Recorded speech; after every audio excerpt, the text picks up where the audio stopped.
Hi, my name is Zachary Perullo, and this is my chemistry cooking project. Today I will be making minestrone soup.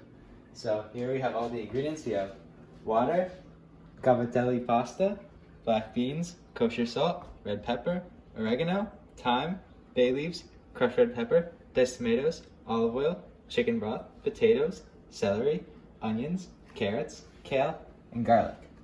And today I will be explaining all the chemistry behind what goes into cooking and cutting these products. So we start this experience by crushing cloves of garlic, which is an example of physical chemistry. Right after crushing the cloves of garlic, we move right into peeling and cutting the onions. Cutting and peeling the onions is also an example of a physical change, just like crushing the garlic.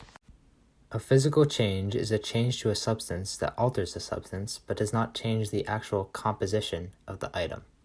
The changes come from things like cutting or crushing and usually change the substance's size or shape. As you can see here, I'm cutting the onion, which is changing its size and shape, but not its actual chemical properties. The next step is peeling the carrots. Now you can see I'm peeling the carrots. The peeling of carrots also shows physical change because the item stays the same chemically and does not turn into a new substance. If the item turns into a new substance, it is known as a chemical change. Some examples of chemical changes are cooking, baking, burning, digesting, heating, or rusting. In all of these, the properties or the chemical makeups of the substances are changed, which results in the formation of a new substance. Later in the video, when the vegetables get put into the water and the broth, the vegetables will begin to cook, which is an example of a chemical change. The vegetables will undergo changes in texture, color, scent, and more when being cooked, meaning the vegetables have changed chemically, meaning a chemical change. And now, a word from our sponsor. This is where you must be patient. You must use the force. Did he say to use the force while cutting carrots? This is a chemistry cooking video, not the Return of the Jedi. Let's get back to the chemistry. Looks like there's still a lot more carrots. Let's fix that before moving on to our next topic. Would you look at that? All the carrots are cut up. And we'll put it in a bowl to keep it organized. Next, we move on to cutting up the celery. As you may have noticed, none of the ingredients have been put into the soup yet. Most of them will go in at the same time, but there will be a few stages in putting the vegetables and other ingredients in. First will be the oil and the onions. Then will be the carrots and the celery. These ingredients go in first because they are more dense than the other ingredients. And now we will talk about, whoa, what happened to that potato? I guess he really is using the force. Anyways, back to talking about density. When heating plants, the cell walls of the vegetables begin to break down, causing the vegetables to get softer. Adding more dense ingredients first causes the soup to have the same texture all throughout, which is what we want. And look at that, all the potatoes have been cut. Back to you guys in the studio. What? How did he do that so quickly? And how did he know there was a studio? Anyways, we're finally almost done with cutting up our last vegetable, which is kale. Kale is the least dense of the ingredients, meaning it will be added last because it takes the least time to cook. As of right now, all the changes to the vegetables have only been physical changes, but that will change as we begin the cooking stage now. But before we do that, let's talk about composting. So here we have collected all of the waste and all the extra materials from the vegetables we have cut up, and we will put these into the compost. Composting is a natural breakdown of these materials using bacteria, and it gets put into soil and it helps increase plant growth. And now we begin the cooking. Let's turn on the oven and start by adding the oil. Adding the oil first helps improve the flavor of the rest of the soup and also makes it so the vegetables don't fall apart when they are put in the soup.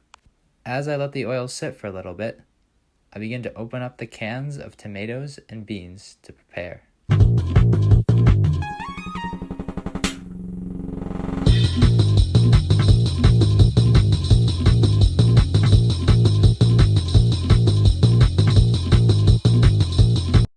Wow, what a great music break.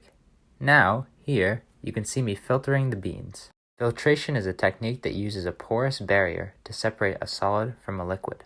Here I am using filtration to clean the beans and to remove the excess salt and starch, which improves the flavor of the soup.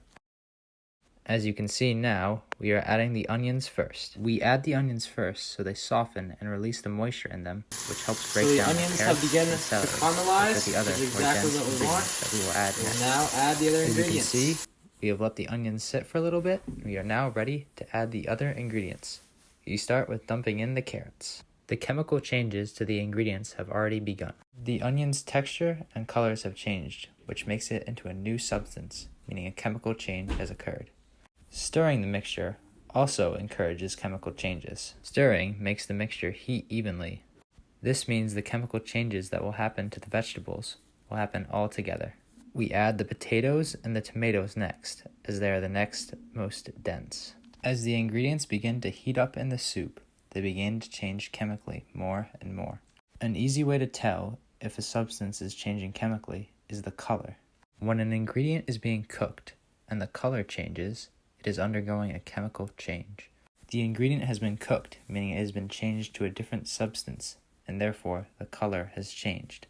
As you can see here, I'm mixing the ingredients, hoping they will all heat up evenly and chemically change into different versions of themselves that will be softer and more easy to eat in a soup. Now I am beginning to add spices to the soup to improve and better its flavor. The soup that I am making is a heterogeneous mixture, which is a mixture that does not blend smoothly and throughout.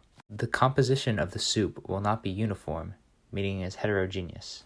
Something like water by itself would be the opposite, a homogeneous mixture, which is a mixture that has a single phase, a constant composition throughout. As I am adding the spices, the mixture is still heating and cooking. As we cook the soup, we do not want to go too far and burn it because that would be a chemical change that is irreversible. We want the ingredients to be firm, but still soft enough that they taste good in a soup.